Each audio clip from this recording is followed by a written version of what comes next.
pull up a chair by the hearth. What is going on with this game? Oh my god. Oh no! That's crazy. Unbelievable.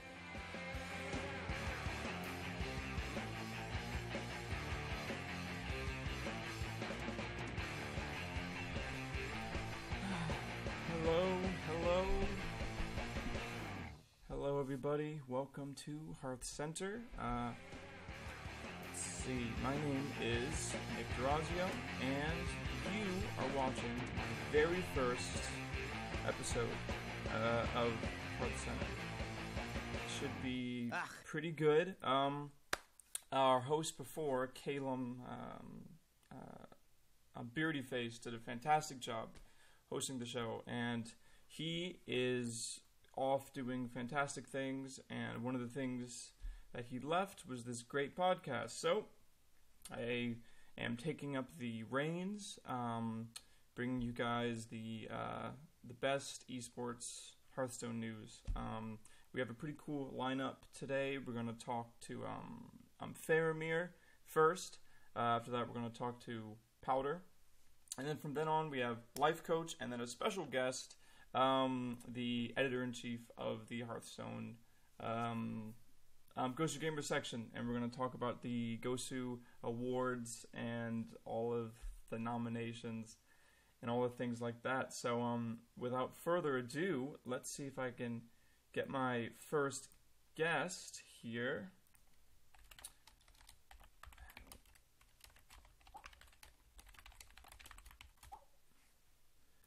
Talking to Faramir, and man, this guy has been on a roll lately. Can't wait to ask him about it.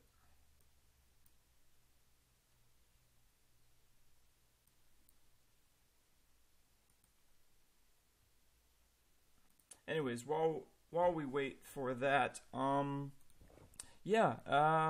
little bit about myself. I've been playing Hearthstone basically ever since the beta. Same story as a lot of Hearthstone players, came from a Magic the Gathering background, loved the game, loved Hearthstone. At first thought it was very casual, didn't understand that it could be as, competitive as it is, and then as things went on and people started winning over and over again, and the same players started to be the most consistent, I answered the call and started playing myself. Now, obviously, I'm not nearly as good as any of these pros, but that's why I'm doing the interviewing. But yeah, I've been following Hearthstone, and now that I can work for Gosugamers, I've been providing Hearthstone content for a while. But this is fun. This should be cool. This is my first podcast that I've ever had to host, so I'm sure there's going to be all sorts of mistakes or, I guess general things that could be better. But hey, maybe it's going to be the best one ever. Maybe I'll be the best podcast host you've ever seen. All right, it looks like I can call. Let's see. Let's get this call on the road. Hello, Jan. Hey. How's it going? All right, let's get you on here. Everyone, it is Jan Faramir. Welcome to HearthCenter, my friend. So, I was just explaining to everyone how this is the very first time that I've done this, and that means you are my very first guest. You're the yeah. So, how does that feel? First time for me too. So. Well, great then. On Hearthstone. Great. Then we're just gonna wing it. I guess. All right. First things first. Tell us a bit about yourself. How did you become interested in esports? How did this whole thing happen with you? Well, I followed a lot of League of Legends streams. I followed the League of Legends pro scene for 2 years, pretty much season 2, season 3. That's how I got into esports. After that, I watched a lot of streams, so I saw a lot of League streamers playing Hearthstone, and I thought the game looked really fun. So I got my beta key like in closed beta somewhere last year, so Okay. started playing. So, did you come from, I guess, a card game background, or was it really just MOBAs, League, other action games, and then you switched to Hearthstone? No, it was really more the MOBAs. It was like only League pretty much. I always liked playing card games, but never like anything like Magic or Yu-Gi-Oh! Yeah. Anywhere near competitive. So yeah. Yeah, you know what? That's interesting. I wonder if you had kind of an advantage going into Hearthstone fresh, because so many people who play now, competitively do come from like Magic the Gathering, or come from the Pokemon card game or like Yu-Gi-Oh. It's a large list, but you came in fresh. That's pretty cool. With that, then, I guess, what do you think are some of your strengths as a player? Like, what do you think you bring to the game? I think I really have the right mindset for Hearthstone. Like, I have like the analytical mind, I guess. Mm-hmm. That's how you could say it. I don't know. I really like playing around stuff that your opponent can have, like evaluating what's the right play, so stuff like that. Yeah, I feel like I'm pretty good in like evaluating situations and making the best play at the time. So I think that's a strength. Yeah.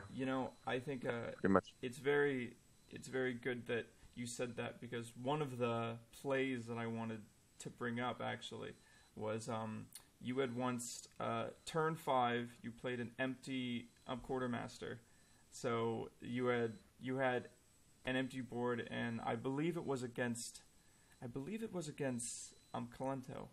It was against Kalento, yeah. It was against Kalento, and on the commentators and us watching at home, like, that's a hard play to make. It's hard to sit there and be like, I'm going to get 0 value from this quartermaster, but you still played it on turn 5. Is that, I guess, what you meant by making the plays when they have to?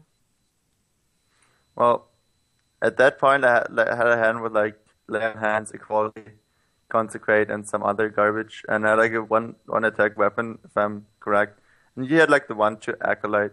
So I didn't want to get 3 draws off the Acolyte, and I can't do that if I just hero power. I had the Aldor too. Like, Admirable, I remember, wanted me to play the Aldor against Warriors like pretty bad, because you have a lot of better minions I can use it on. So I saved that. The thing is, if I don't drop the Quartermaster there, I'm probably not going to get the board back anytime soon, because I can't hero power and like get value that way, because it's just going to draw cards off the Acolyte. So I had to get the board back to get pressure back, because that's how you win that matchup. If I don't do that, I can never like get value of the Quartermaster anyway, because I never gonna have a board with like a bunch of hero power minions. So yeah. I have to get value back, or the board back first, and then maybe get value out of the second Quartermaster to get that Master Quartermaster combo. Yeah, so, and obviously that strategy with the Pally deck was really successful, that aggressively fighting on the board. That actually makes pretty cool sense. That was a pretty good explanation. Moving on from there, you obviously just had a very successful win at Heroes of Cards 4. There's some deck choices I'd be interested in asking you about. But first, how was that tournament? Like, did you know that you were gonna, go in and just dominate the thing, or what? Yeah, well, I didn't have the hardest bracket in that tournament. I had Force in round 1, which is probably my hardest opponent in the tournament, because like Kolento, Tars, and IDU were all on the other side of the bracket, and I considered those the hardest opponent in the tournament. So, yeah, in that tournament, my Control Warrior did a lot of work. Got a bunch of comebacks there. It was like 1-2 down in like 2 matches, and then I 1-2 straight with the boy against bad matchups, and that's like because that deck is so good right now in the meta. I didn't go in thinking I would crush like everyone, but I was definitely going in with like confidence. I was confident in my deck choices. Like, we came up with a good deck. It's still pretty early in GVG, so like there's gonna be a lot of new decks coming. But right now we had a good idea of the meta, and yeah, I think that showed. Yeah, I think Control Warrior, as you said, the deck is just very, very strong now, and you know, with the inclusion of Shield Maidens, and I see here that you played Dr. Boom in every one of your decks. It just makes Control Warrior better. Can you actually give us a little insight on why you play like Dr. Boom in like every deck? Like, do you really think it's that good? Well, he's definitely not good in every deck, but in every one of the decks I'm playing, I play the Handlock, Warrior, and Paladin, which are all like mid-range to straight control decks. So there's no other 7-drop that's anywhere close to Dr. Boom right now. Like the only other 7-drop that was considered were like Baron Gaiden and Warrior and something like Guardian of Kings in Paladin. Before GVG, and yeah, Dr. Boom just blows them out of the water. Like, he has 7/7 stats, and then you have the bombs that can deal up to 8 damage, and really threaten your board, the opponent's board, or just his life total. So it's that card is so much pressure if it's played on an early board. Even if you get like big game 100, you still have the bombs that can like just clear the big game and like clear something else or something. It's just a lot of pressure, and that's exactly what you want to do with those 3 decks that I'm playing. Like, there are decks that can't run Dr. Boom because they're not the right type of deck, but in those it's definitely the right choice. Yeah, it's just a solid minion, like you said. Real quick, do you think you could possibly reset your camera? I think I saw somehow. Yeah, I think you can just turn it on and off. And if not, hey, that's cool. We can see a picture of you. Yeah, Skype just like bugging. Okay, well, so did you reset it, or should we just move on?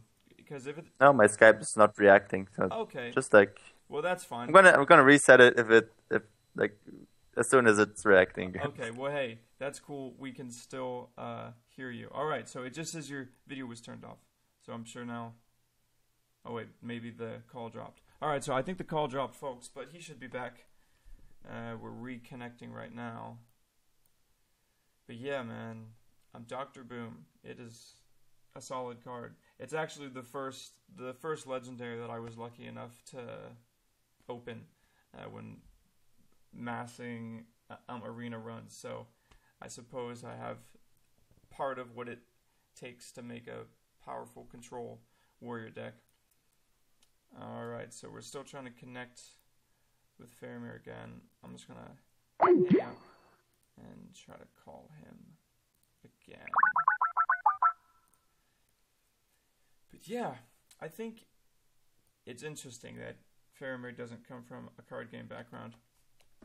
You know, I mean, to be honest, that's like probably the first pro that I've interviewed that hasn't had a natural, you know, I've been playing card games for this long.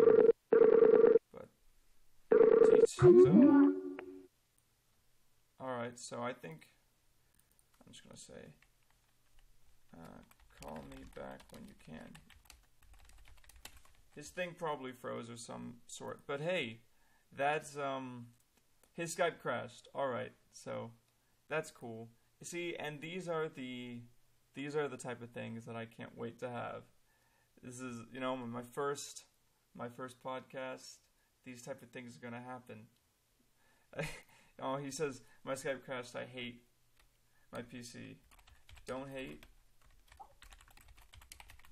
Okay. So in the meantime, as Jan Faramir tries to get his computer running again, interesting to note that he ran Tinkmaster Overspark in his Paladin deck, which is the next thing I was going to ask him. He didn't really get a chance to utilize it much at Heroes of Cards 4, but the more I think about the tech, I really enjoy it. There's some times when you're a Paladin, you don't have a 2-drop. All you can do is, you know, play your hero ability. And then if for some reason the 1/1 survives, like Tinkmaster Overspark is basically, like 50-50 win the game.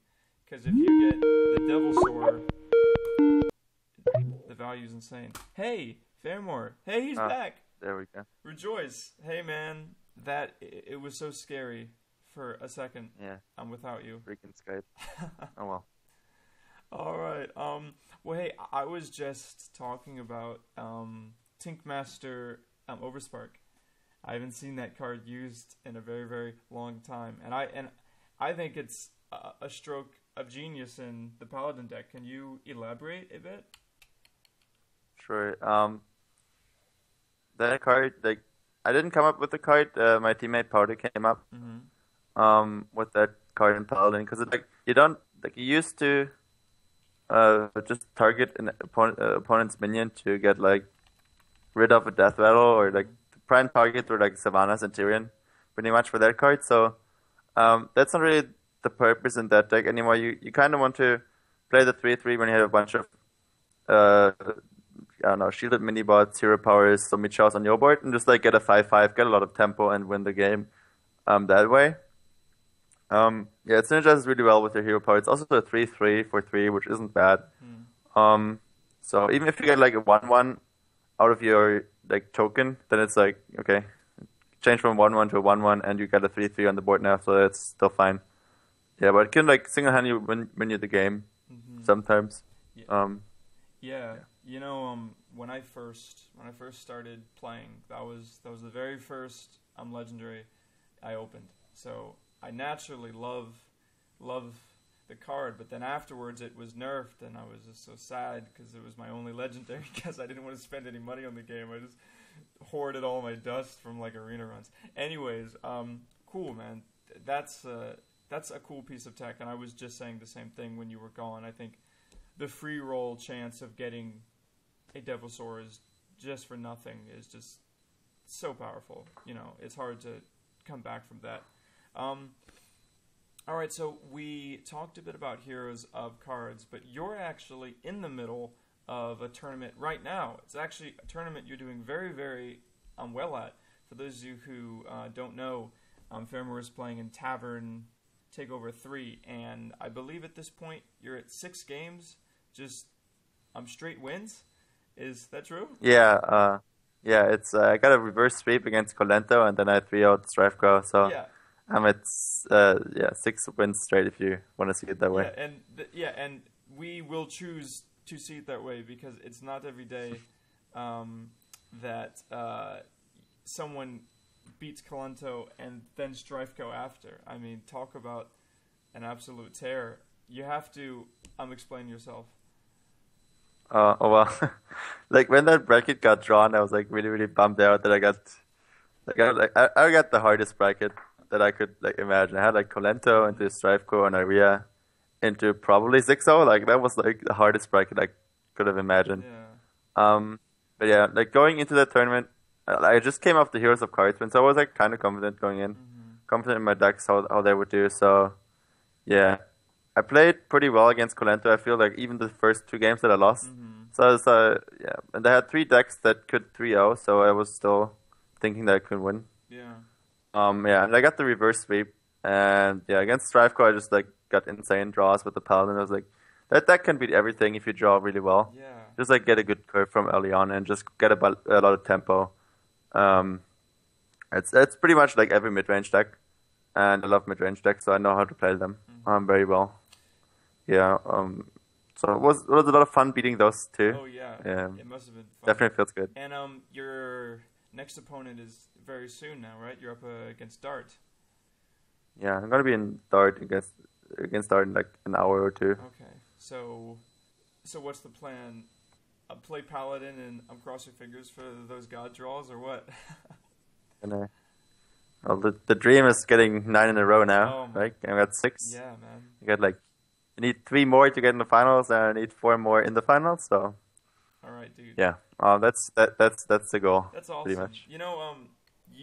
I guess you just mentioned that you like to play like mid-range decks, and you know how to play them, which is a very interesting concept because maybe some of our listeners don't know how to play a mid-range deck. What do you think, I guess, are the fundamentals? I'm trying to play a mid-range deck. What do you tell me? Well, my favorite class is Shaman, and that's like pretty much the mid-range deck that was there like ever. They have like a bunch of early, like a little bit of early game, bunch of mid game, and like some of your high drops, right? That's like the definition of a mid game deck, or mid range deck, I guess. So if you want to play that, you have to fight for board control early, then like solidify your board control by just like dropping good minions while removing your opponent's minions, and just like make a lot of pressure with your board. You can't really rely on the spells that you have. Those are mostly for removal, not for pushing for damage for the face. Like there are burn decks, they do that way better than mid range decks, and yeah, that's pretty much it. Get a lot of value out of your board. Pretty much that's what mid range means. Yeah. And with that like definition in mind, muster for battle is just insane, right? I mean, that card is crazy. Yeah, it's like talk about. So it allows you to control the board early, and then once you control the board, you can take Quartermaster and make all of those tiny minions into more like mid-ranges minions. Yeah, it's like I would play that card even if that wouldn't give a weapon. Like it's 3/1/1s for 3 mana, which is really really good. Even like especially with Quartermaster, like at the start. I always forget about the weapon at the start. I was like, okay, you just play Master for Battle now and then you win. And I forgot, oh, you even got a weapon, so you can even clear another minion of your opponent. I was like, in the early game, the Light's Justice is really strong. It's not that strong that you would include it in your deck as a card, right? Because it's just like a 1 mana weapon, which is not that great if you draw it like late game. But if you get like Master for Battle in the early game, it can really do a lot of work against early minions of your opponent. So, yeah, that's really good. And yeah, with the Quartermaster combo, like if you get that off, like Quartermaster, like Master of Battle into coin Quartermaster, stuff like that can like easily snowball you the game pretty hard. It's like there's no answer. Like there's few decks that have an answer for that. Like Mage's Flame Strike on like turn 7, and by that you already like deal 12 damage, 14 damage with a hero power stuff. And like there's like Brawl or something for the warrior, which like it's really hard to deal with for most decks, and that makes that really strong. Yeah, you know, I guess the way you talk about Light's Justice, it's true. It kind of reminds me of Light Warden, which is a card that no one would ever play, but now that it's attached to that priest spell, which is decidedly like better, there's a chance that we may see Light Warden in a competitive game.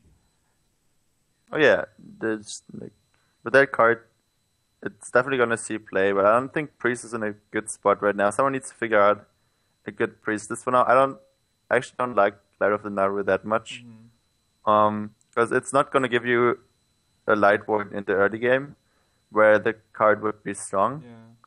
But because like you have to take 4 damage on a minion or on your face to get a Light Warden, right? Because it needs to heal for 3, and then you still have to be damaged. So that he would probably get it like around turn 4 or 5, 6, some like around there, and then Light Warden just gets cleared by like every AOE or just like a weapon or just like a random 3/2 minion that's on the board. So it's not that strong, but like it has the potential to just like go off. You just power with shield it, like circle your board, and suddenly you have like a 10/4 minion, and you just like bash your face. Yeah, you know, can happen, but probably won't happen. You know, I mean, personally, you're right. Priest probably isn't in the best of shape right now. I would love to see someone try the Suicide Priest deck with, what's that card? It's the new card. It's the 1-drop, and when you played it... Oh, the Shadow Bomber. Yeah. I would love to see that be a reality. I want... like... Yeah, like Shadow Bombers, Leopard Gnomes, all that. Yeah, a teammate of mine, Impact, actually, like, before the cards came out, Shadow Bomber's gonna be insane. It's gonna be like, gonna play Undertaker, Shadow Bomber, Leopard Gnomes, and Priest. And it's like, oh, you don't have any card draw left. And it's like, oh, well that's probably what the priest would struggle with if you play him aggro. Like also the hero power is not constructed for aggro play, because like you heal instead of dealing damage. Like you always want to deal damage if you play aggro. That's why also warrior is really bad for playing an aggro deck. Like the hero power just doesn't do anything. Yeah. So I guess if Shadow Bomber was a hunter card, then who knows where we? Oh, that card would be crazy. Yeah. Oh boy. Oh, that'd be madness. So I guess just to kind of wrap it up, first of all, good luck in your next matches, and Thanks. on Tavern Takeover. You're on a hot streak, and I definitely hope it goes to 9 wins. And secondly, apparently I have been saying your name wrong this whole time. It's Faramir, not Faramore. Yeah. I don't know why I've been No, it's Faramir. It's from Lord of the Rings. God damn it. Yeah, I don't know why I've Not been. that hard. I don't know why I've been saying Faramir. Speaking of Lord of the Rings, have you seen the new Hobbit? Yeah, of course. So, It was like first day. oh, first day, really? Eh. Sure. Yeah, I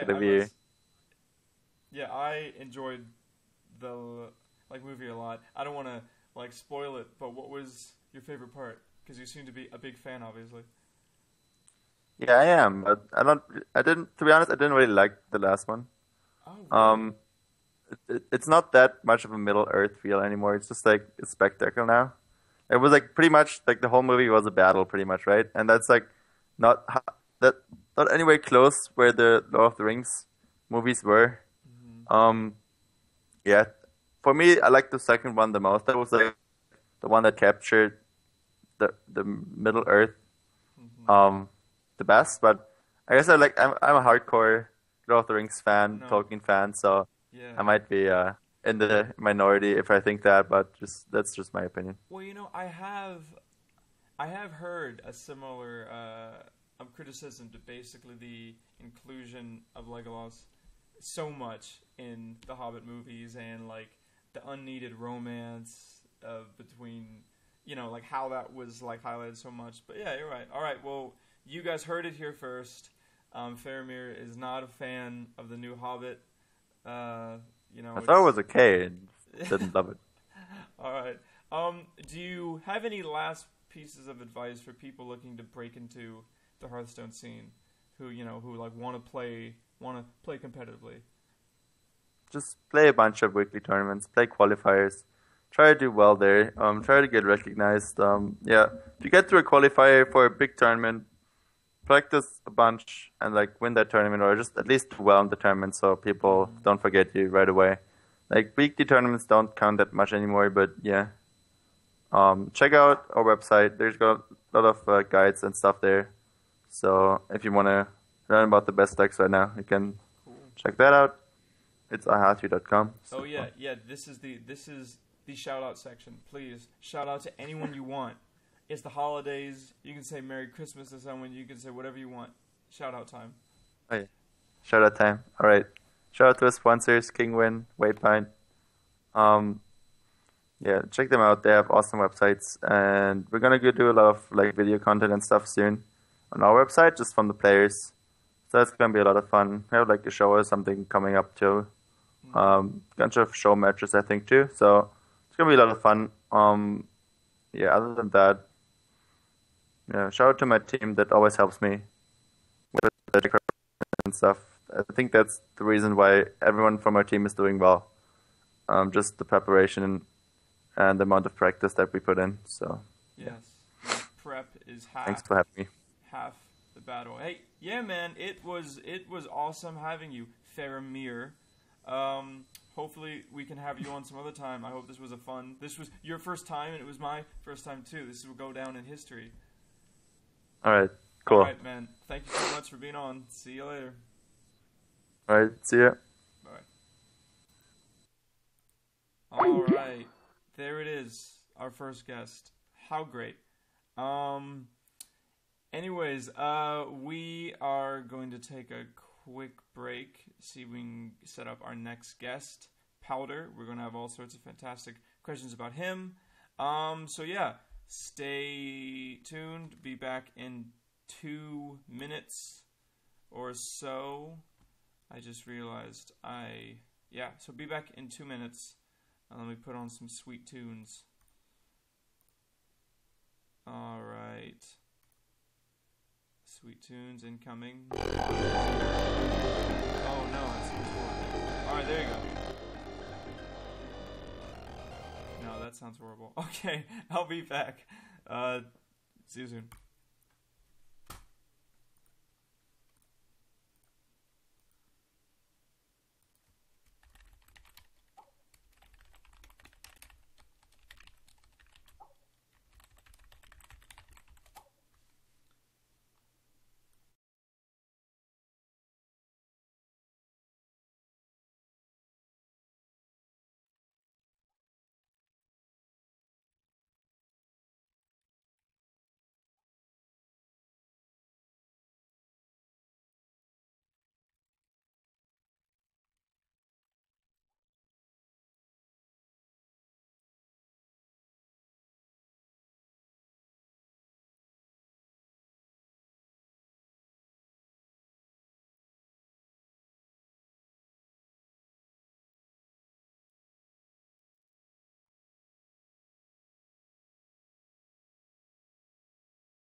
Alright, we are back, and we will have our next guest, Powder. Let's see, let's get him on this video call.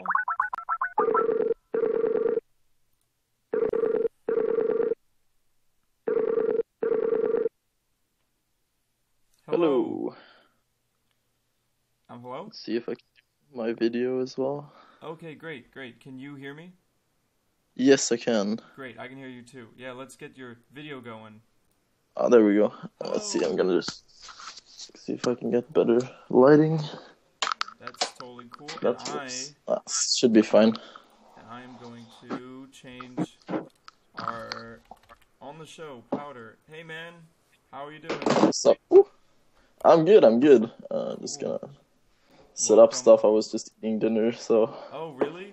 What did you eat? Some potatoes and some meat. I'm not actually sure what kind, but there we go. Should be fine there. Man, potatoes and mystery meat. That sounds delicious. Yes. That sounds delicious. Very good. Very good. Hey man, welcome to HearthCenter, Gosugamers' premier Hearthstone podcast, hosted by me, Nick Dorazio. This is my first time hosting the show, so thank you for being on. Thank you for having me. Oh yeah, dude. Of course. Let's just roll right into this. For those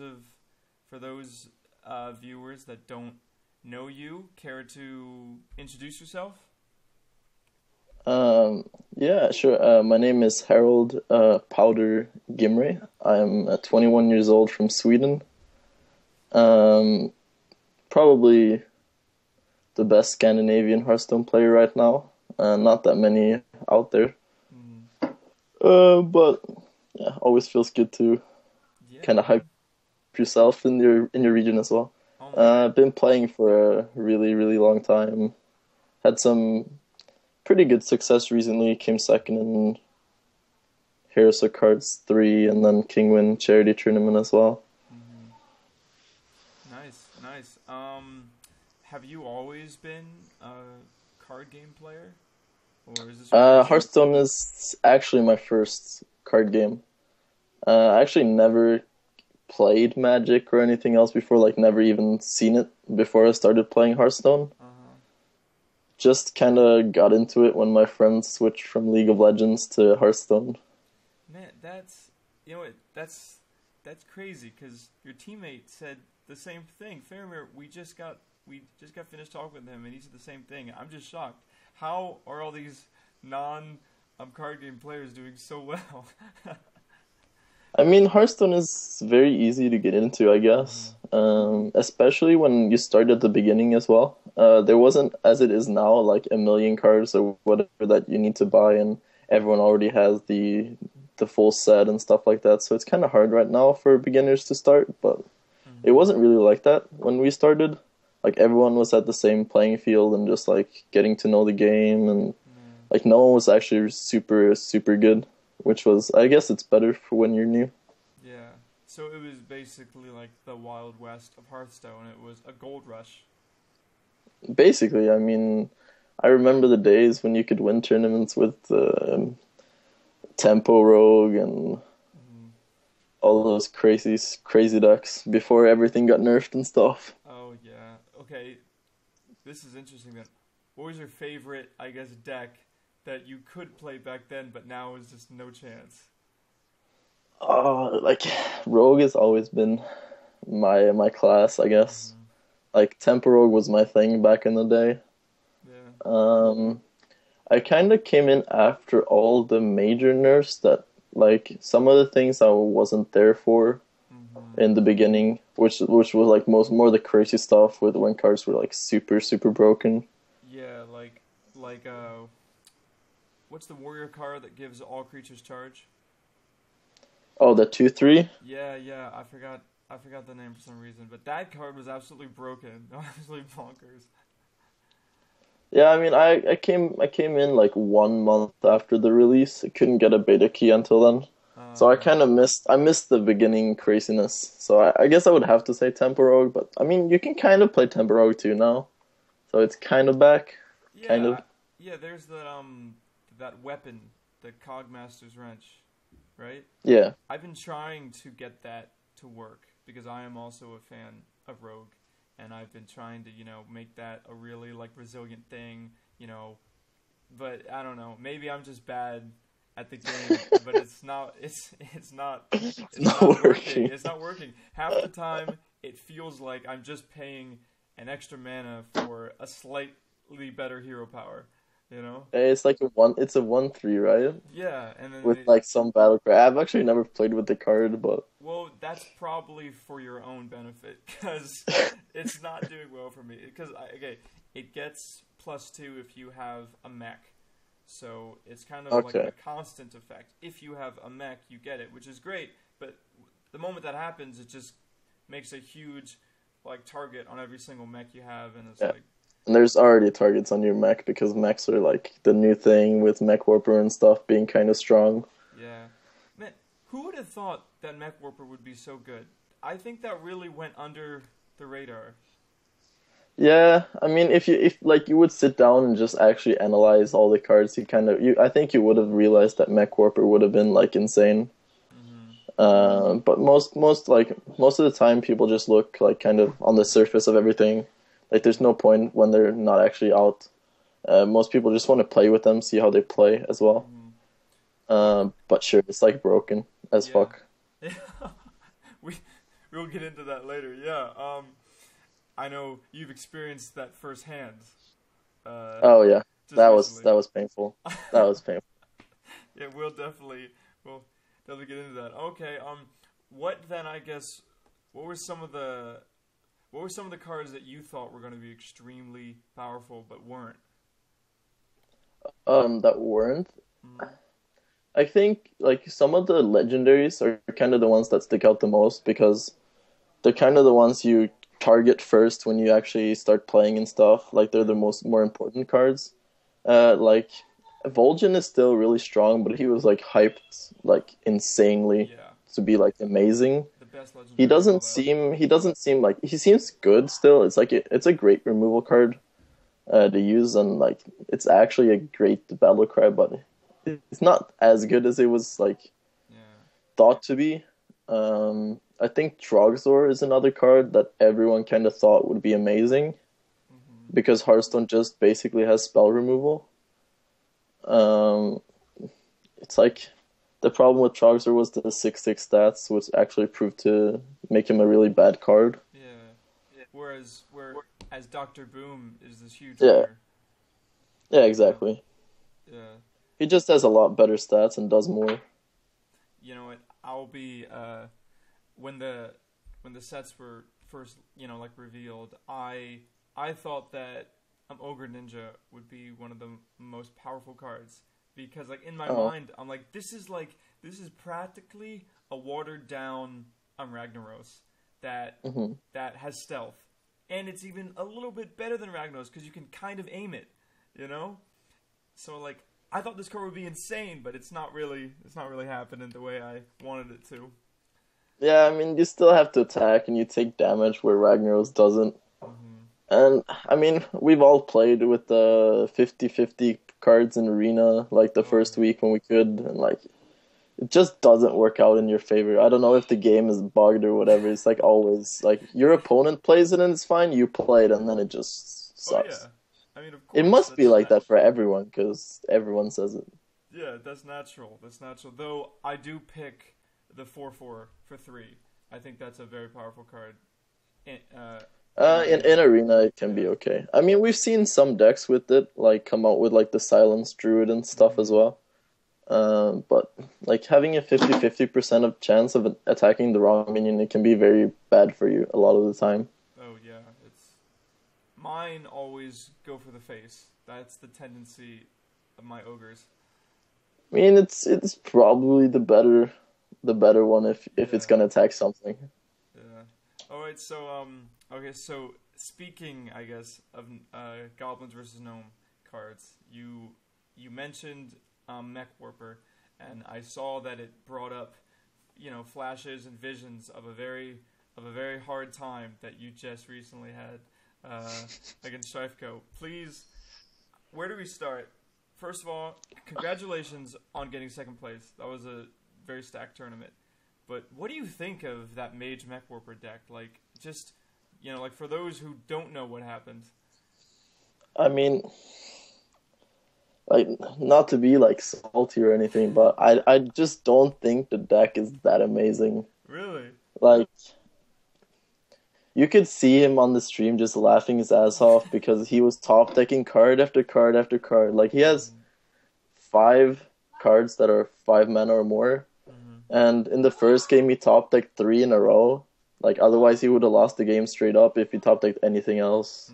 Like, and the same thing kept happening. He top decked Fireball to kill me. He top decked, like, Dr. Boom 3 times. It's like, like, why? Why does it have to happen now? That's what I was actually kind of happy that my camera was off. Oh, man. That game. Very sad. I don't think people would have. I guess they would have been kind of funny to see me rage, but. Yeah, man. Well, I mean, it's definitely one of those decks that have the potential to have those god draws, Yeah, exactly. I mean, that's kind of mech for you in general. Like, even if you play Mech Rogue or any other mech deck, like, mech decks, it's like kind of like Undertaker. It can go off. I mean, Undertaker is just one card. Like, if you base a whole deck around something like that, it can just fall flat as well. Yeah. But I mean, Mech-mage it's well built because you have the burn as well. So you just have to do early damage and then you can top deck Fireball like anytime during the game. Yeah. And that loss aside, you had an extremely tough bracket. You had to go up against Kalento, and then after that you had to go up against Firebat. But those matches you won pretty handily.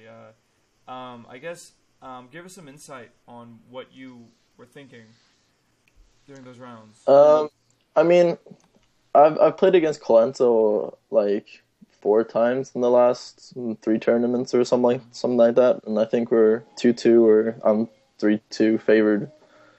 I mean, of course, it's always like, why do I have to face Kalento, or why do I have to go up against Firebat? But like in Hearthstone, it doesn't matter that much who you play against.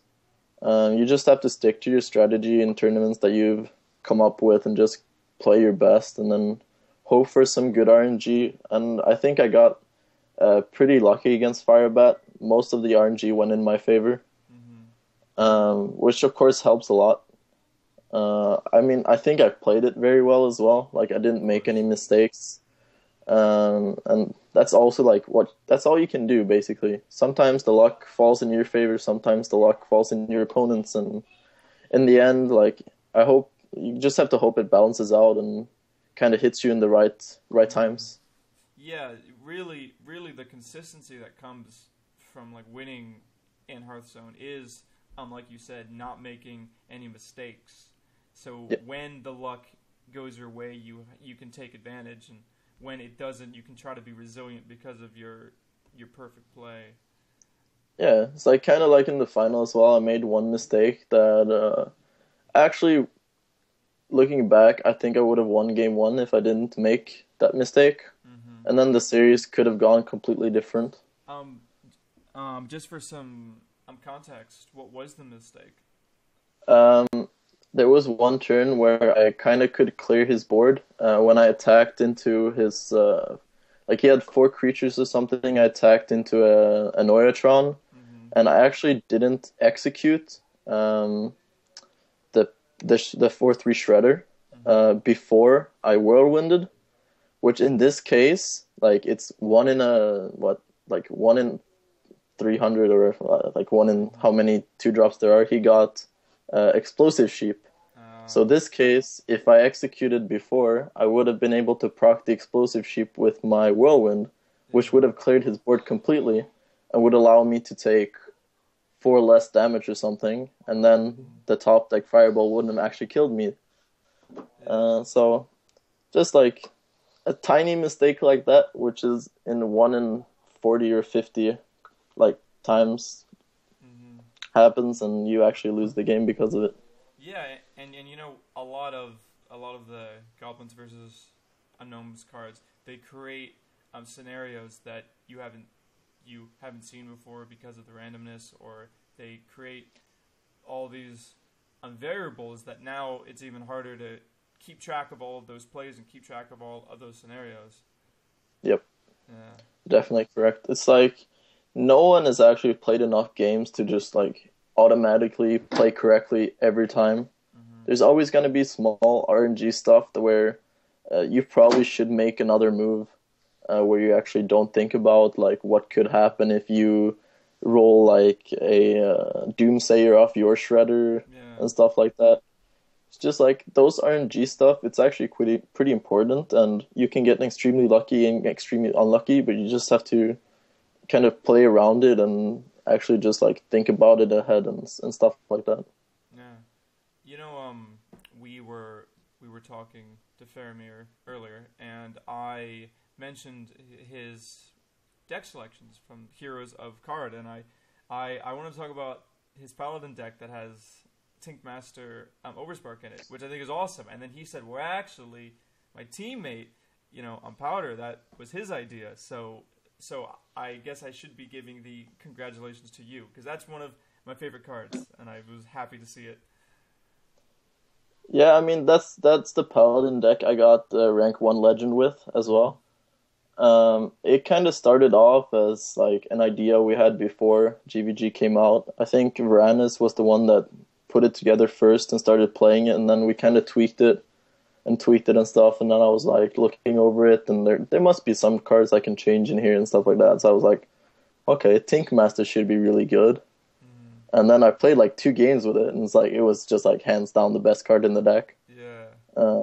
Just like I played against the Handlock, and he put up a giant like turn 4, and I didn't have a board. I was like, okay, Tinkmaster, go!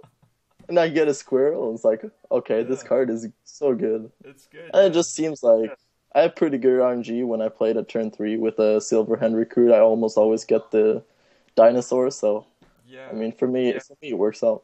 I mean, honestly, it's just kind of a free roll in so many situations. Like it absolutely doesn't hurt you at all. But when it does, you get a 5/5 on turn 3, and it's like, okay, how do they come back from that? There are some situations where Tinkmaster can actually like lose you a game. Like we actually saw it. Like Varanus played a tournament where he has a 1/1 recruit, and the opponent has a minion as well. In that case, it was a stealth minion, and like 25% of the chance, it's like you win the game if you get the 5/5. Like 50% is fine if he gets the 1/1 or you get the 1/1. It's fine. But if he gets the 5/5, you kind of lose the game. And it's still like a 25% chance of it being bad. It's not bad in Hearthstone, because 25 is a very small percentage in Hearthstone. Oh yeah. So you kind of have to take it, but those 25% where you lose, it's just like, why do I play Tinkmaster in this deck? You know, as you were telling me, you know, just about like RNG and all this, for some reason, the only thing I could think of, and this is just how salty I was when it happened, I immediately flashed back to this arena match in which I played. What's the 2-3 stealth? What's that? Oh, the new one? Yeah. What's that mean? I actually have no idea what it's called. Me neither. It's like Gilbin Stalker or something like that. Oh yeah, Gelbin Stalker. Yeah, okay, there you go. So I play this on turn 2, right? And my opponent plays a Mad Bomber, and every single on one of the bombs hit my stealth 2-3, and and obviously I lost the game after that. Like literally, it was bad. But yeah, man, sometimes you gotta go with the punches. Yeah, sometimes it happens. Okay, so I guess on to the next topic. All right, apart from RNG, how difficult was it for you to break into the Hearthstone scene? You know? Oh, I mean, that's probably one of the hardest things you can do. Yeah. You have to get extremely lucky, I think. Like, there's not that many qualifiers out there and stuff like that. You just have to kind of... My way in was I grinded the online tournaments, and I did really, really well. And I was just fortunate enough that Don't Kick My Robot, which is like our old team, was keeping track of the online scene as well with the DKMR roundup, which ended a few months back. Okay. And they kind of just spotted me as I was second on their list after Hosty. They kind of like, when they were looking for players, they kind of looked at their list as well, and they just saw me doing well, and I got a chance that way. And there's actually like nothing out there right now for like newer online tournament players just to like try and show what they got. It's really, really difficult. Yeah, and I guess you could say, hey, climb the ladder, try to get rank 1, but they're literally competing against all of the pros that already do that now. And then actually, like, getting rank 1 doesn't, like, do that much in most teams' eyes. It's like, tournaments are kind of the thing you have to do good in, and then you have to, like, win a qualifier with 500 other people. So, it's just tough. Yeah, so I guess the only advice is put your head down, work hard at it if you really want to grind. Yeah, you really have to just work as hard as you can, and then when you get the chance to play in a qualifier, it's possible. If you're good enough, it's definitely possible to win. We've seen 6-0 win 2 qualifiers in a row. We've seen Faramir do extremely well in the qualifiers he's recently played in. It's like, you can win more than 1 in a row. If you get the chance, you just have to take it. That's the only thing you can do. Yeah. I guess just to finish it up, it's been a really, really cool conversation. What style of play do you think best suits you? You know, like, how do you like to play this game? It's actually kind of a tough question. I kind of put myself in, like, I'm a very versatile player. I can play whatever I want to play, or whatever I think is the best right now. I definitely like to, like, right now I'm more aggressive than anything else, just because the meta kind of allows it. In the past, I've been known to be kind of the person that likes to trade my minions more than anything else. So, I mean, I kind of mix it up and kind of just go with what I should play and just, like, go with the meta as well. So kind of keep them guessing, right? Kind of. It's just, like, it's a good tournament strategy as well. They kind of, like, just not have this one style to play with, and just have to be versatile. It's very Bruce Lee-esque, you know, just kind of flow like water, all that stuff. What card or what type of mechanic or what would you like to see, like, in the future? Like, what do you think would be a sweet inclusion in this game? I mean, like, I've been watching a lot of Magic and stuff like that, so I've kind of been picking up on the Magic stuff. Oh, yeah. There's a lot of stuff which is extremely, extremely cool. Oh, yeah. With, like, I would kind of like to see a graveyard in Hearthstone as well, with an introduction of some cards that can actually utilize it. because we don't actually have like any way of like it's so easy to introduce as well because your cards should go somewhere. Yeah. It kind of makes the game a bit more messy though, so it's hard. But I would like to see that. I think that could be really cool. That's so interesting that now you've got into watching Magic from Hearthstone, where I am the complete obvious. Like I'm the complete opposite. I've been playing and watching Magic for years and years and years. That's cool though. So the graveyard, yeah, man. There's some insane combos and insane, nuances to playing like Magic the Gathering. Have you heard of the Eggs deck? The Age deck? No, I haven't. The Eggs deck, like eggs. The Eggs deck. Yeah. I've seen kind of the new kind of version, I think, of that, like with the Hornet Queens and stuff like that. Yeah, I would like to see something like that in Hearthstone. Like, call me a degenerate player, but I think that's fun, you know? I mean, there's a lot of cool things to Magic, I must say, after watching. There's some that kind of can't be introduced to Hearthstone, but a lot of the things like Blizzard could actually look at and see, like, because there's a lot of things that's cool. Yeah. All right, so hey, did you have any shout outs, any seasons greetings you want to give to anyone while we close it out?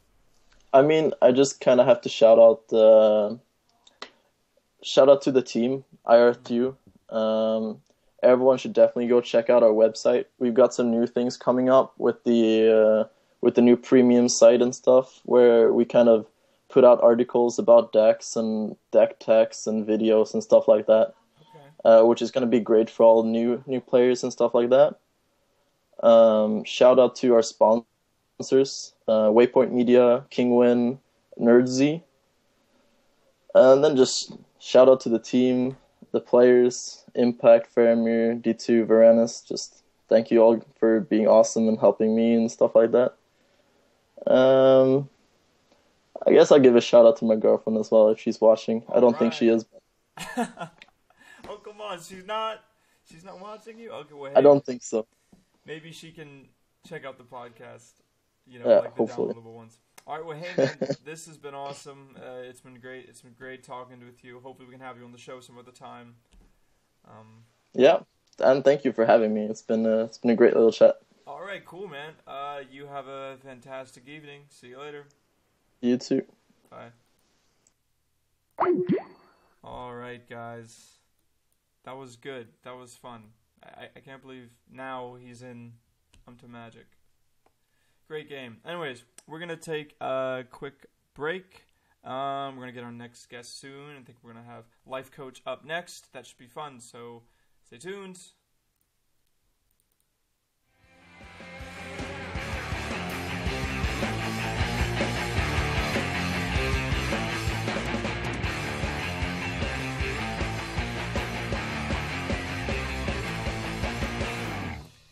Inn is closed. Try back again later.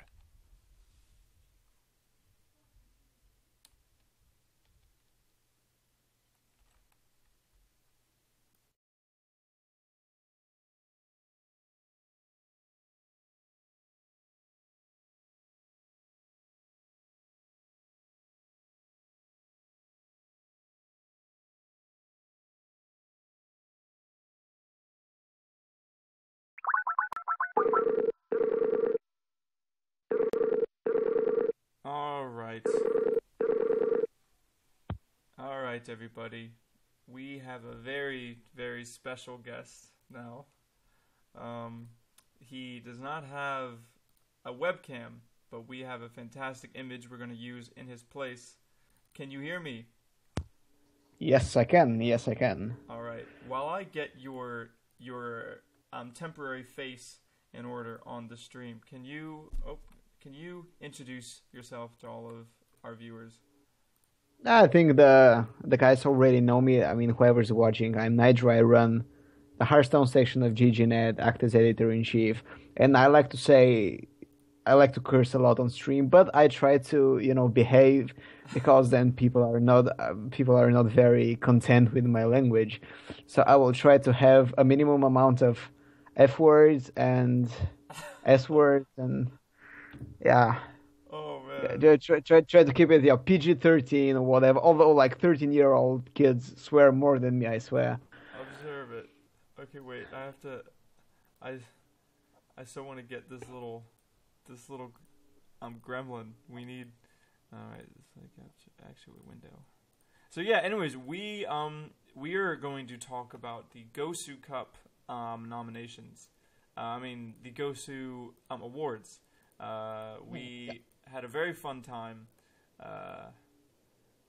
trying to find the correct nominations and all that stuff. And let me see. I almost have your picture up. I want it so bad. There you go. Yes. There he is. This is Nydra. All right. So, anyways, without further ado, if you guys don't know about the Gosu Awards, check out Gosugamers.net. It should be in the Hearthstone section. But basically, Amrado, do you want to give a rundown of what the Gosu Awards are and what they're for? Yeah, sure. Gosu Awards are a long-standing tradition of Gosugamers. Basically, we've been doing them for years. It started with Brood War and then moved on to Dota 1 and Warcraft 3, and now we're doing them for Dota 2 and Counter-Strike and CSGO. So the Dota 2 actually awards have been going on for several years, and it's the first time we do them for Counter-Strike and Hearthstone. And it was, for Hearthstone especially, it was a big challenge, and you know that because you're a part of the committee. But one of the challenges we stumbled upon is the game is so young, and in some categories we just didn't have enough stories, or we couldn't, have categories like breakout player because, well, virtually everyone is a breakout player this year because, the scene is 1 year old. But it was really a lot of fun to look back through the whole year and, not just remember the last months and, look at who the best players were at different periods of time, who the most innovating were, the decks that made us go crazy and go, oh, God damn it, I'm not playing this game again. We have like Undertaker nominated, so... Yeah, man. It's really, really, like, even for 1 year of Hearthstone, we had so many cool stories. Like, my favorite category is actually Story of the Year. We have, so many dear memories from 1 year of Hearthstone, and it's really been, like, a hell of a ride. And, this is, the the Gosu Awards are all about this, look back and, laments and, remember fondly about the past times and, give out some awards. Like, it's not something like super official, of course. It's not like the Oscars or whatever. But people get to vote on who they think. People get to vote on who they think was the best, like event, player, team. And then at the end of during the award ceremony, we'll give our winners, like from the crew, and we'll also show who the community thought deserves the award. It should be fun. Like, viewers should expect it right after Christmas. I think our schedule is around 28th, 29th, something like this.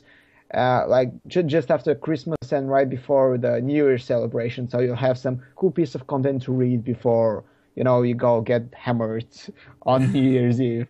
All right, just for the record, he is going to make his work directly after Christmas. So I just wanted to highlight that. Someone please send help. Anyways, do you want to just, I just want to start going down this list and, a lot of people, yes. Okay. They've all voted and you guys can still vote now. So, get your votes in, if you haven't, but let's just go down this list and I guess, explain some of the nominations, and then maybe we can talk about some of the things that we think are going to win, because I definitely don't need to tell you it was very hard to choose these. So yeah, let's just start from player of the year. Kalento obviously is up there. Yeah, it's Kalento was a pretty obvious choice for us to nominate just because he's been such a stellar player, offline, online, ladder, it doesn't matter. Like, he's a deck building master, he's a practice machine. like I will try to keep my personal opinion out of this because it might influence the vote. But if you look at Kolento, it's no question that he must be nominated more than anybody else, I would say. I mean, yeah, man, he's earned it. That guy. He's been yeah, I mean, he didn't do as good. Yeah, he didn't do as good during the World Champion, but we saw him. He won House Cup and he won DreamHack Winter, and those are largely regarded as the hardest tournaments in Hearthstone to date. I mean, House Cup for the deck for the 9 decks thing, and DreamHack because of the so many players. High caliber players going to Sweden, and you cannot take anything away from Kolento. He's one of the best players in Hearthstone, period. So yeah. And then I mean, and it's same goes for Ardew. If we look down, Ardew was, I think he had the longest dominating streak in Hearthstone this year. Like he started, I think, in June, July, August, he was top 3 in the Kelso rankings. He won so much stuff during that period, like so many wins, so many top 4, so many grand finals. He was probably one of the most consistent player of the summer. Mm-hmm. So, and it's interesting looking at this list now because as of today, this very much reads like the who's who of Hearthstone.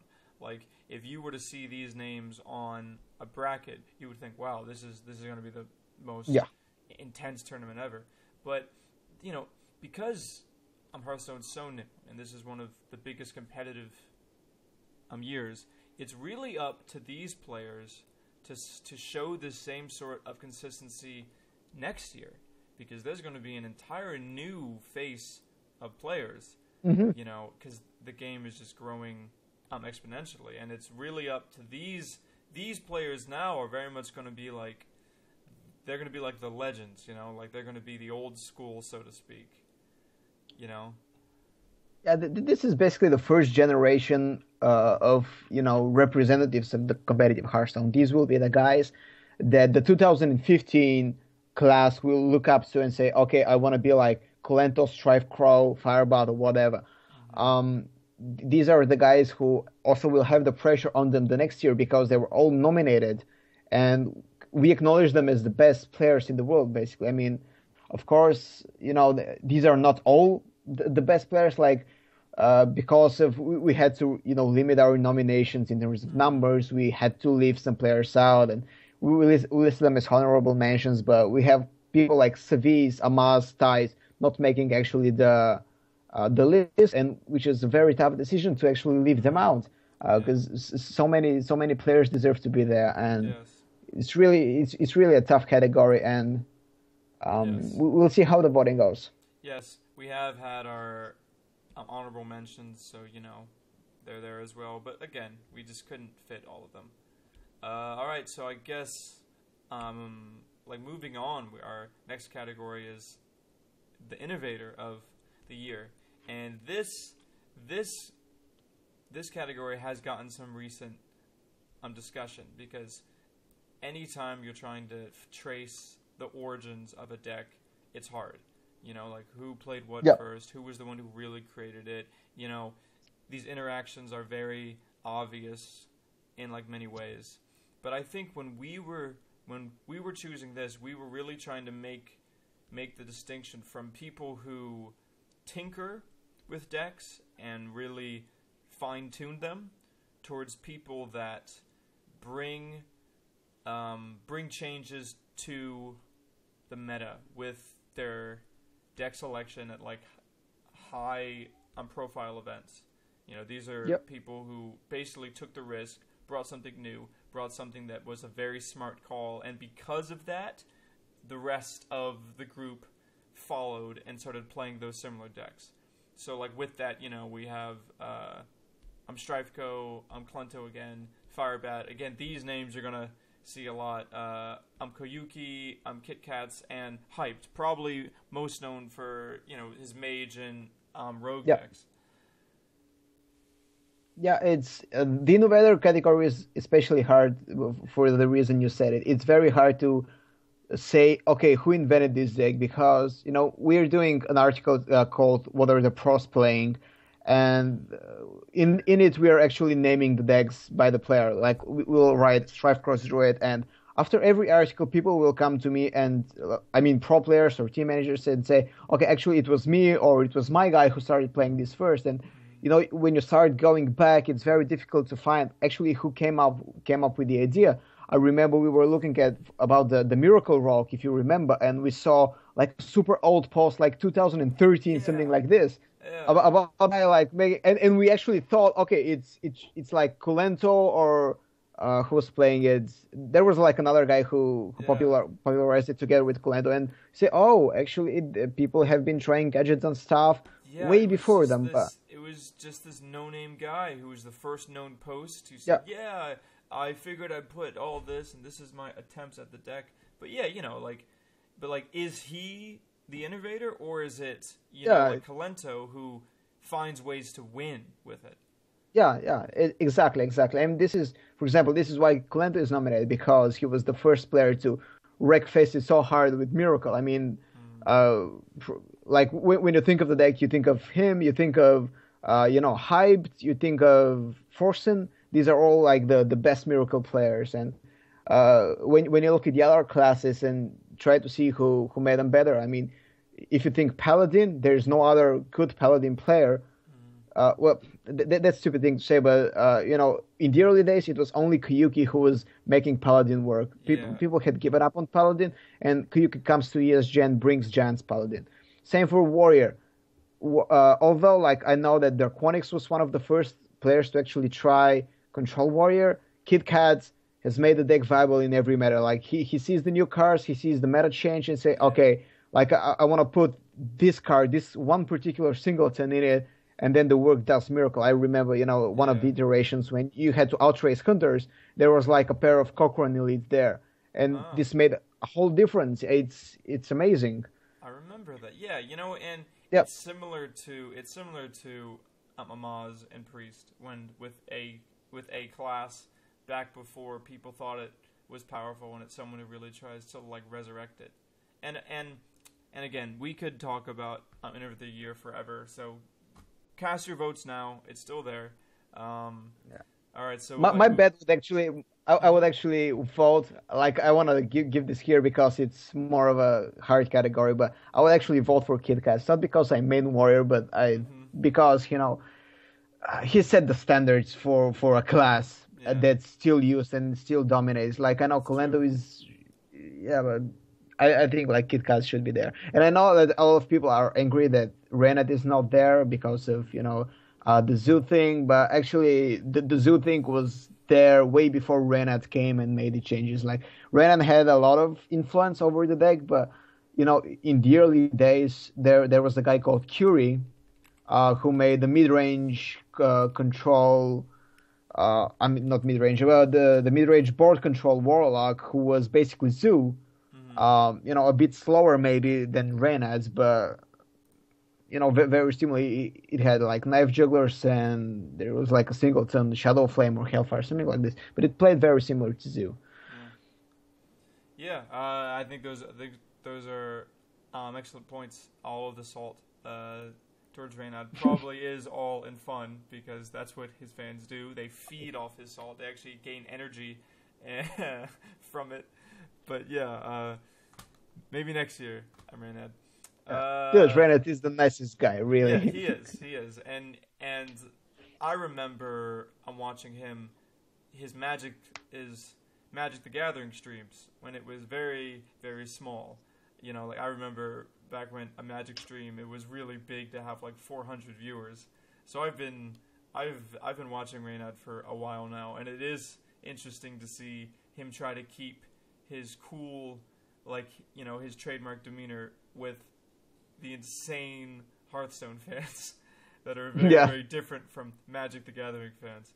Anyways, moving on, Team of the Year. This one, again, so many nominations, and it's tough because there's so many Eastern teams and Chinese teams and other teams that may not get much vocalization on our part of the scene, but we still try to include them. This is most notable with Golden Coin.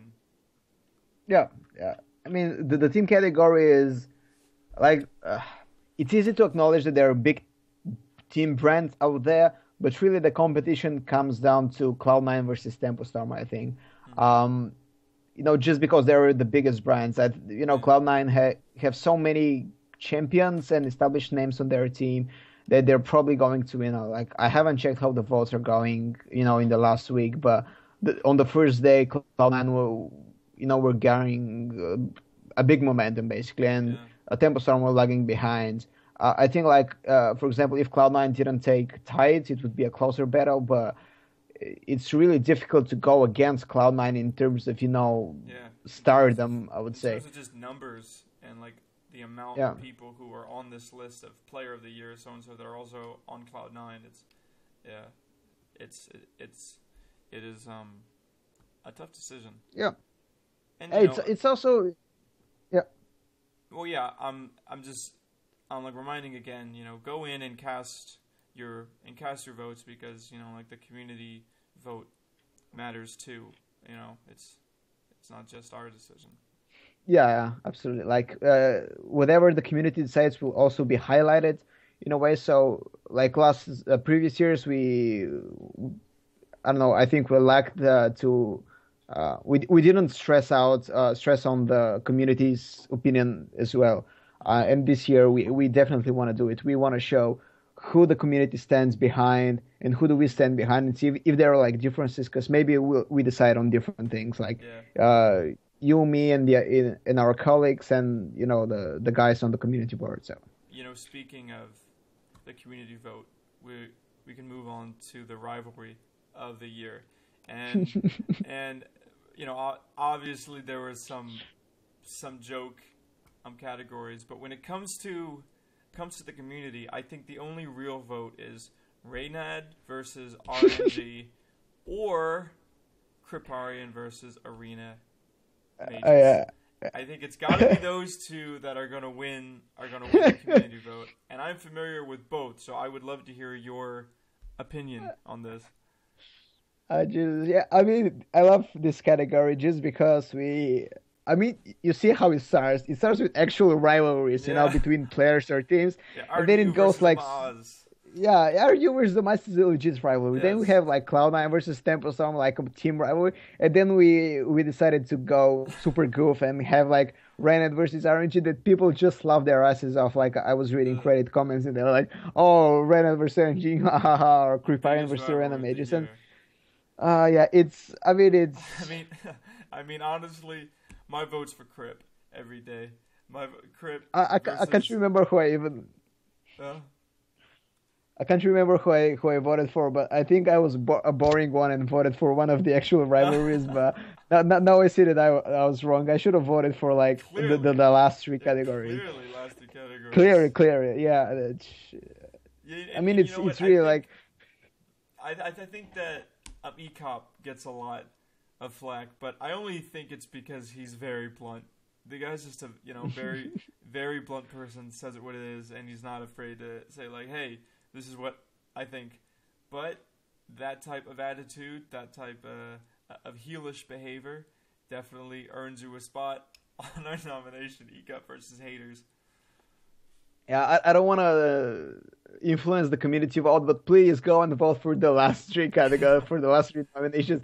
Don't be boring like myself. Just go and vote for one of for the fun rivalries. I think Reynad versus RNG will win just because it's hilarious. Moving on to the transfer coup of the year. Personally, I think the big ones here, is Firebat to Archon, simply because he won Yep. BlizzCon. That's huge. Congrats to Archon. And I'd say after that it's either Tides of Time to Cloud9, and those to me are probably my two ties for the votes. What do you think? Yeah, I would say so as well.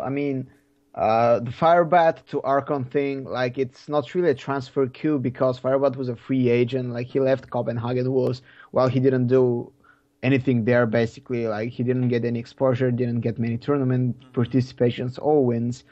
But the fact that Amas acknowledged him as a good player and snatched him right before World Championship is, as I wrote, it was a genius move.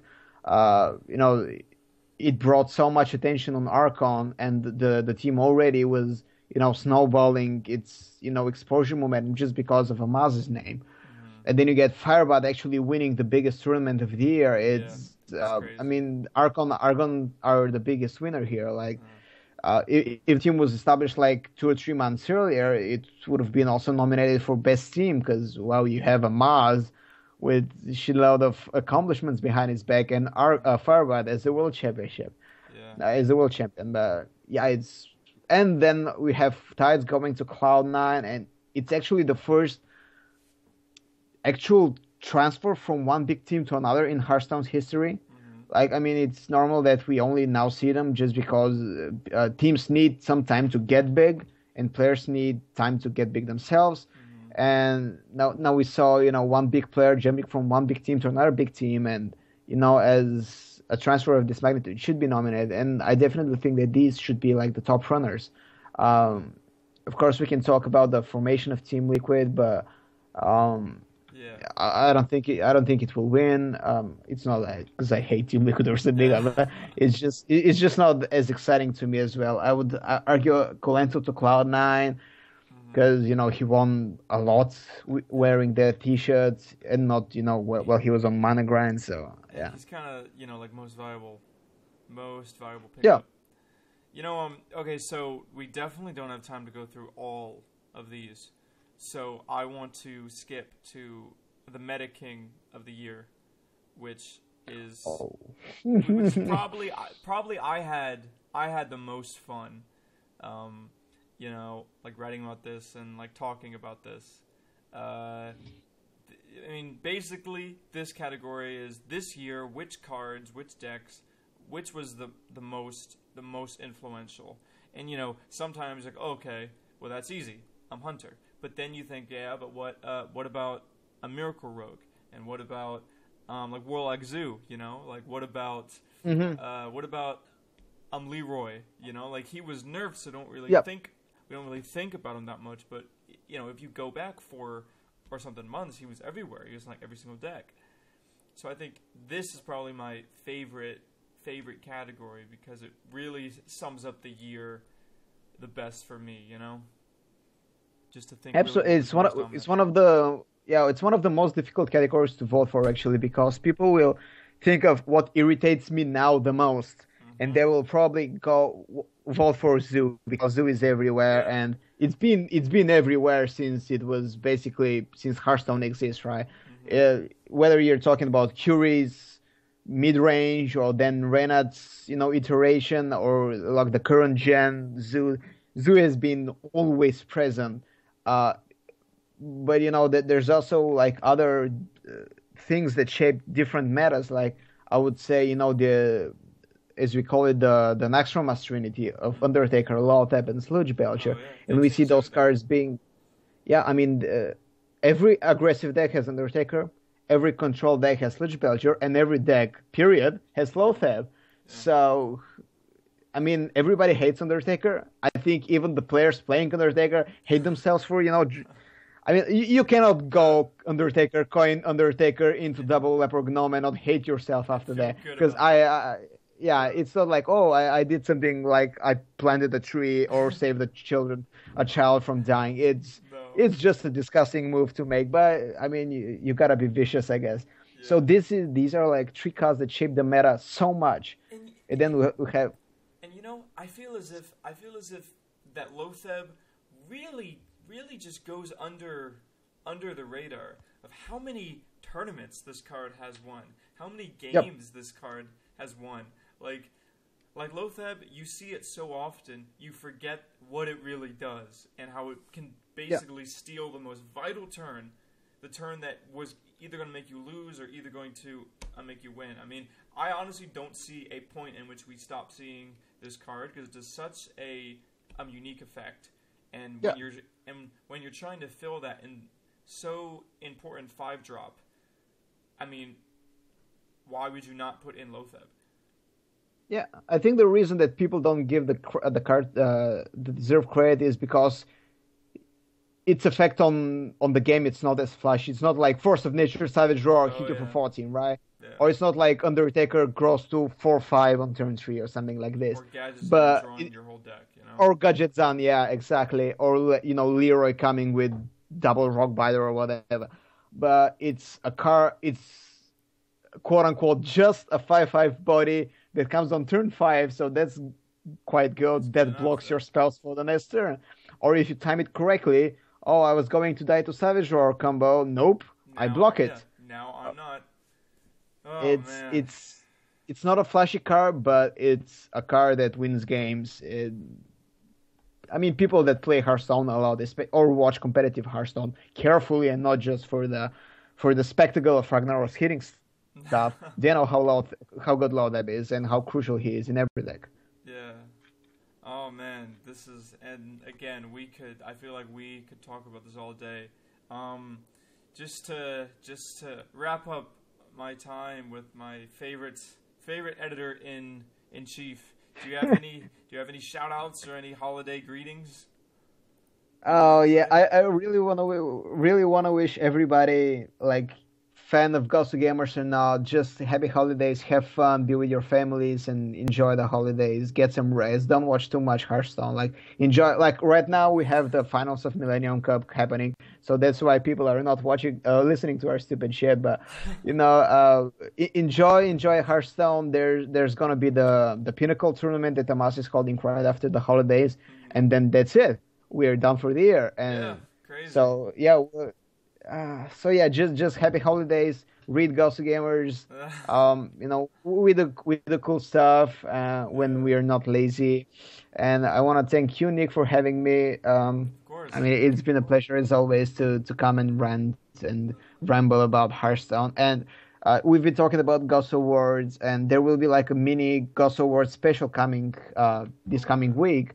It's gonna be a fun one, so watch out for it. It's not going to be the actual awards. The actual awards, as I said, will be, towards the end of the year. But this will be a cute piece of love content that people will enjoy. It's a bit, humoristic. So there is nothing I think more than a cute piece of content. It's really amazing. That's your thing, cute piece of content. I should put like anime girls with the big googly eyes and pandas. Pandas are always cute. There you go. Man, now this is a completely different discussion, but we will have this later. Yeah. It's a very important discussion that needs to happen.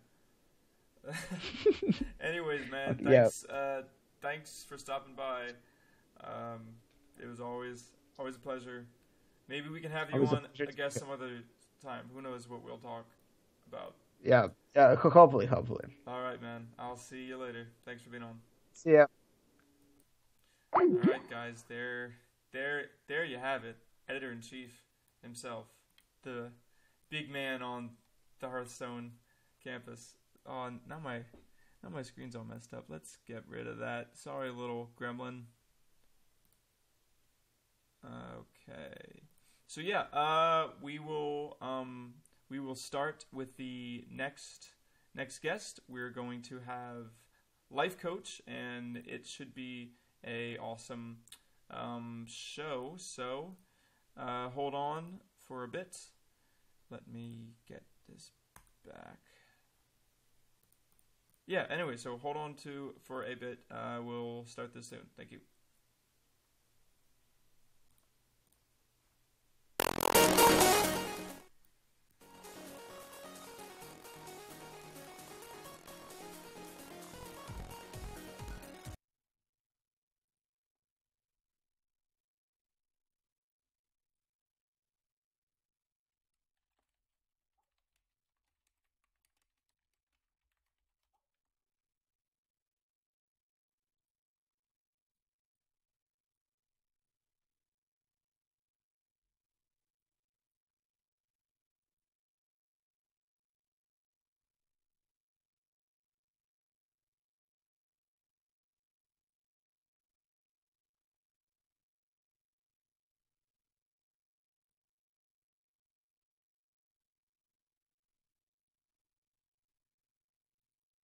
Pull up a chair by the hearth.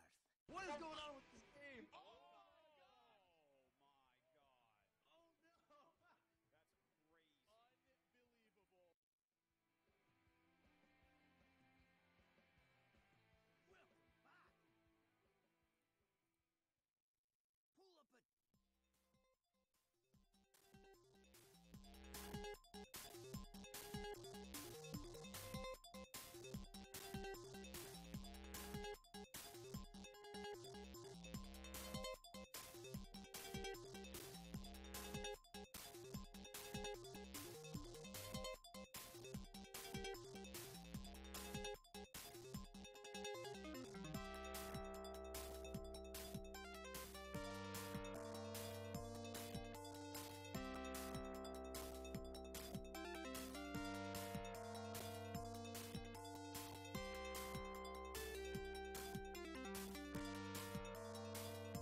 Sure. Is this a podcast or like is it? Yes, this is a podcast, and we're streaming it now. Oh, good. Okay. Yes. Perfect. So yes, I think my mic was muted before I said that. But anyways, we have Lifecoach with us, and again, thank you so much for being on the show. We just got finished talking about the Gosu Cup, the Gosu Awards nominations for Hearthstone, so that was good. We'll talk about that later because you're one of the nominees, actually. Yeah. Yeah. So you mean like it's nominated for the best educational stream or something? Like yes. Mm-hmm. So anyways, we'll get to that later. Just to those watching who maybe have not heard of you, would you like to introduce yourself and just tell us a bit about how you got here? How I got to Hearthstone. Yes. How you got to being a streamer for Hearthstone, and I guess how you got started playing. All right. Yeah, sure. Like, I mean, for those who don't know me, like, I'm Lifecoach, and I'm basically playing this now for a year, basically since December, and I started to come to Hearthstone because I was always like very fond of games, and I just wanted to make like a sabbatical, like a break between like after my last 7 years of hard work. I had the opportunity to now have the chance to make 1 year off, and I decided to dedicate this 1 year full beast mode to gaming, and basically I got stuck at Hearthstone. Yeah, that's how it ended up actually. Yeah. From my understanding, you were a poker player. I'm correct? Yes, that's right. Actually, yeah. Yeah, and I mean, not only actually. Like the thing is, like the last 7 years, like what I've done before was actually like building up my wealth with playing poker, and after that I reinvested like the money I made out of poker in real estate businesses and stocks and my own company and stuff like that. So I could accumulate. And that was really fine, and it really went well. So yeah, that's basically my background. Wow, which is honestly something I find so impressive because I'm so bad at poker. I've tried, and I very much understand it is not a game of just chance. You have to read your opponent, and you have to really know what's going on. But I just can't do it. I lose money every time, so I've stopped playing. Maybe I should stick to Hearthstone. Yeah, I feel you. Yeah, but it's definitely, yeah. I mean, Hearthstone has definitely a lot of similarities to poker for sure. Oh, that's very interesting. Can you, I guess, elaborate on that? I guess on the surface, some of the similarities. Well, I mean, both are games of chances. Both are games of imperfect information. You don't have the information of your opponent's cards, so card reading takes an important role of the game. And depending on the chances you apply him to having different possible holdings, you adjust your gameplay according to that. You cannot be sure what will happen in the next turns, so there's some RNG to it as well. And you have to make a lot of calculations, mainly probability calculations. Yeah. And many other things, but these are probably the main. And all that you said is why I was never very good at poker, because I'm sure you have to keep all those things going in your head. All right, so just to get into it, I remember when I was once having a discussion about you because I hadn't watched your stream yet, and someone like recommended it to me. They're like, "Oh yeah, trust me, this guy, he explains everything." And they said that you would even explain the option to turn one coin into nothing. Like even though like no one would ever do that, you would. He said it endearingly. And since I've watched the stream, I've like definitely agreed. Your method of explaining Hearthstone is just top notch. I guess the question is, why do you enjoy, or how did you get to, I guess, enjoy streaming with such an educational goal in mind? Mm-hmm. Well, actually, it's just like I want to give the community. Like me, like I was fortunate enough to happen to be quite well positioned in the game, but many. Yeah, I mean, at the beginning I played off stream, and I just saw that it doesn't fulfill me that much, and then I came to streaming because I just wanted to share my knowledge. I just wanted to share like my ideas, like especially like of deck buildings and stuff like that. Like before I was simply like building my decks in my like off stream, and then I played them very often. I played them to rank 1 on ladder, but it's just like. I mean, I realized the first time when I went like rank 1 and there was like this 1 on the screen, and I should have celebrated, but it didn't feel like celebration. It was like rank 1, yeah, that was amazing, but there was nobody like, okay, my wife celebrated with me. That's not bad, and it's a start. But it feels somehow feels odd, like you building decks and you're really proud of the decks, but nobody really like. I mean, of course, nobody really appreciates them because nobody is there to appreciate your work, actually. And I think, like, building decks, for example, is very innovative and really inspirational. So I really wanted to share that with the community. And of course, like, there are, like, many drawbacks to that. Like, many people would say, yeah, but like, even nowadays, like, people are asking me, hey, why do you share all this stuff? Like, isn't it, like, incredibly stupid because you just tell the people what you will play in your next journey. Sometimes not, but definitely you will give them an idea, like what you will play in the next journey, for example, the Miracle Druid or whatever, the Sunshine Hunter. So why are you sharing your decks instead of simply keeping them for yourself and winning more often, making better placements? You will see that even like at other streamers that they don't stream the decks, they will actually then play in tournaments and stuff like this. And I mean, I have like a little bit different approach to that. Like I think that it's one of the also main objectives from my side to be within the community and to help the community. I also have to say it's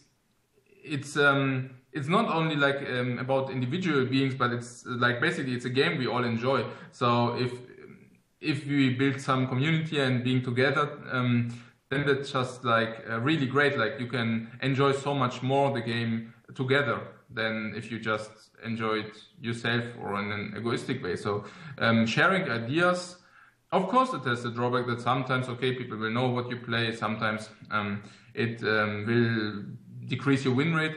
But in the overall picture, I can really say that it's that I don't regret even a minute doing that, because I get so much positive feedback. So many people come to me and saying, "Hey, that's so great that you help the community, or that you help me get to legend, and or whatever." Like it's these small things which actually really matter to me too. Yeah. So that's basically also one big motivation. And sometimes I even thought about like, okay, the game, like, whether I should really pursue it that like with all my time, because like there are also of course other things I could do. And I have to say also very like without the community and without the support from the community, perhaps I wouldn't even play this game any longer. But it's just so great to be part of everything, and then to help out. You know, from when I watch your stream, I definitely get that sense too, because it's a subtle thing, but when you're talking about plays and stuff, you say we instead of I, because you're really playing with the stream and, you know, like reading the stream chat. Actually, I was watching the stream just yesterday, and recently you've been climbing the ladder with handlock, and there was this play in which you could have played a big game hunter, but you didn't, because there wasn't like a value like target. And even though that you won the game afterwards, you kept saying that it was a misplay, and you were explaining why. And even though you won the game, you said it felt like a bad win because you you should have played the big game hunter because then he would have like been dead the next turn. And I think really that type of play and that type of explanation is, why your explanations are always top notch, because many people wouldn't think you won anyway. Why are you still analyzing your moves? You've already won the match. But just in this one example, that happens all the time on your stream. Just plays like that. I think it's about also again talking about incentives. Like I think my incentives are different to the incentives of other people, like all of the usual incentives other people will have if they play the game. I mean, let's say in the low levels, people will probably play the game to enjoy themselves, like for the leisure time. So I don't know, level 10 plus or something like that. And below that, at some point, it gets competitive, and then a lot of people will play the game to win. But neither of these two things are my incentives. Like my incentives, like I see the game rather like kind of an art.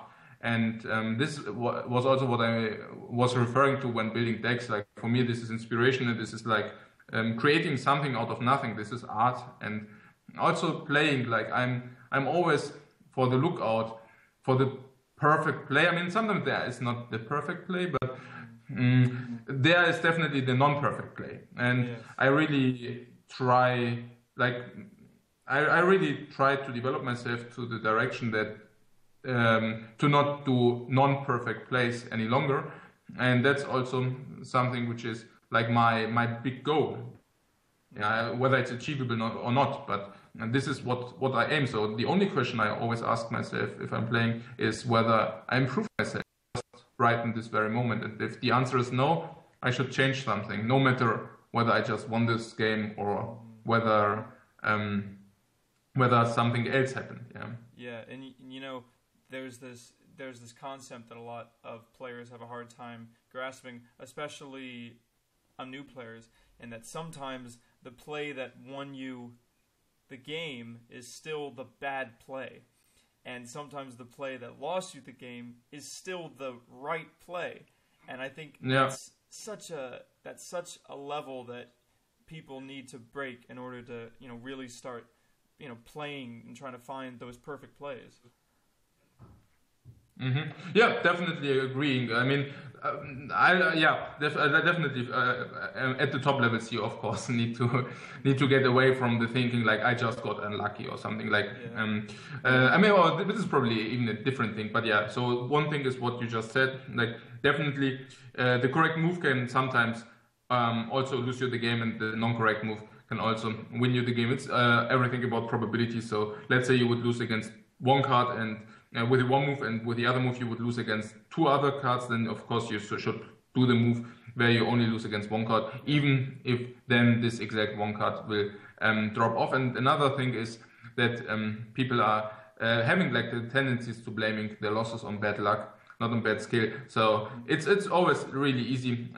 You ease yourself. Yeah, the easiest way if you lost some game or if you just misplayed is to say, I just was unlucky, or his deck was better, or whatever, like some kind of excuses. And it, but this is really poisonous for like if your goal is to improve and develop yourself in the game. And why it's poisonous is because you basically give you take the task from your brain away to improve. Because if you say, hey, you don't even need to improve, it was just bad luck, that's an excuse, and your brain will subconsciously recognize that. So it will shut off and it will just not try to figure out how it could have been better. And for me, it's exactly the opposite. Like I always try to rather be unsatisfied and unhappy, but improving myself, than being happy and not improving myself. But I think this is also, again, about priorities, because you can, it simply depends on how much you weight your own well-being, your own happiness, and how much you value your self-improvement. So with that said, do you think that you have played the perfect game yet? the game in which every move really was the correct, perfect choice? Well, of course. I mean, there are also easier games. Like, not every game is the same, right? I mean, there are some games where it's like simply like very, very often you will have games where you simply play everything perfect because the decisions are so easy. But these are basically not even the games you should be proud of. Like, you should not be proud of the games where all situations were easy to solve, because that doesn't mean that it was skillful or not, but it rather simply means that the game itself was easy, so not much playing strength was required. So the games we should really be proud of would be the games where every decision was so hard, and to analyze them you should probably rather like need 2 or 3 minutes per move, and in the end it turned out that you made most of them correctly, like you foil most of them correctly. So you analyze the game afterwards, and you analyze 3, 4, 5 different situations, and you just realize after a long analysis that you played it correctly, and that's when you should be happy. Yeah, I guess taking this very analytical approach to the game, what are some of, you think, the standout classes, the standout decks, and this kind of new emerging goblins versus gnome meta? Like, what have you seen, or even have you had the most success with? Okay, so because I'm also like a tourney player, I have to figure out the classes I would like to play. So I mean, this is just how I see it, but it's simply not possible to be an expert in all 9 classes. And as I said, I'm pretty perfectionistic. So I try to be I try to give like the best of my abilities in the classes I will play in the tourneys and in the ladder, and so I have to focus and concentrate on a partition of the races, which would be usually 3, maximally 4 races per tourney. And hence, like, back to your question, I myself to focus on Warlock, Mage, Paladin, and Warrior, because I think these classes should be the strongest at the moment. Yeah, Paladin has definitely skyrocketed in terms of its effectiveness. We actually were saying a similar thing to our previous guest. I know that Faramir has had a lot of success running the muster for war into the quartermaster. Is just such a powerful move in the early stages of the games. Is there I guess anything that you would like to see moving forward with the game, like maybe new sorts of interactions or new sorts of cards or new sorts of mechanics you think the game would benefit from? Yeah, it's an interesting question. I think that you should rather talk to the game developers about that, but yeah, no. I mean, like, I wonder why there's still not a mechanic which basically prevents minions from attacking, for example. I mean, there are minions which cannot attack, like the Watcher, but there's now a card which basically pacifies them, for example. Yeah. So you should, like something like a spell which then disable some creature, for example, but still let it stay on the board or something like that. But I guess they didn't want that because then the game probably could get longer or could get even more controlling. I don't know. Yeah, I mean, I guess they had their reasons, and how they basically made the game is also that it's finite. So it's not infinite. It's not an infinite game, but the games should not go over a certain game length, game span. So I guess the concepts of it are built in the game. So no, I think actually that the guys are doing a pretty good job. Like sometimes the balances are not quite right. Like at the moment, the Zoo, which is, I think they messed that up a little bit, and now Zoo is everywhere again. But but I mean that's not the secret that I dislike Acro decks. Stuff like that, I guess just to like interject with that, what do you think, I guess, is the culprit behind Zoo's dominance again? You know, like, what do you think is the main thing that really gives that deck strength? Yeah, well, I mean, the Goblin versus Gnome card, right? I mean, especially the Implosion. I mean, the Implosion is just a card which is pretty ridiculously strong for Zoo, because for 4 mana you get 3 damage plus 3 1/1 tokens, which is insane value. It's even better than Master. I mean, Master got Quartermaster. I'm not saying the combo Master Quartermaster is not better, but Implosion as a standalone is simply better. And it's crazy because Zoo does have all the requirements, fits all the requirements it needs already. So Implosion, because it's a random damage being applied, you would need to have some mechanic in your deck which deals the remaining damage to the creature. Like if you play Implosion on a 4 health creature and if you only hit for 2 or 3, you would need some mechanic to deal the remaining 1 or 2 damage. But Zoo obviously can do that easily because they always have minions on the board. So that's perfect for Zoo.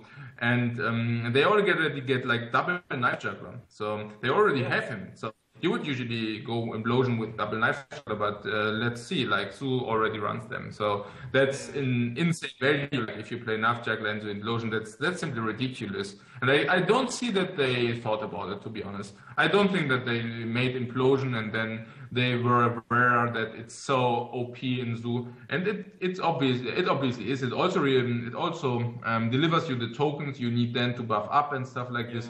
It's simply like I have no idea why suddenly there's a card like that. Yeah, I mean, obviously because of the D machine, but I think they just didn't think about Zoo. Yeah, it basically makes half of the cards that you already play in Zoo that much better, and you don't need to change. You don't need to change the deck. You just need to take out the weakest card and add Implosion. Wow. Yeah. Well, I mean, they did that for you, right? I mean, they told you which card you should take out, which is the Soulfire. Yeah, Soulfire nerf. So they basically told you what you should exchange. Yeah, it's funny. I never thought of it that way, but yeah, that's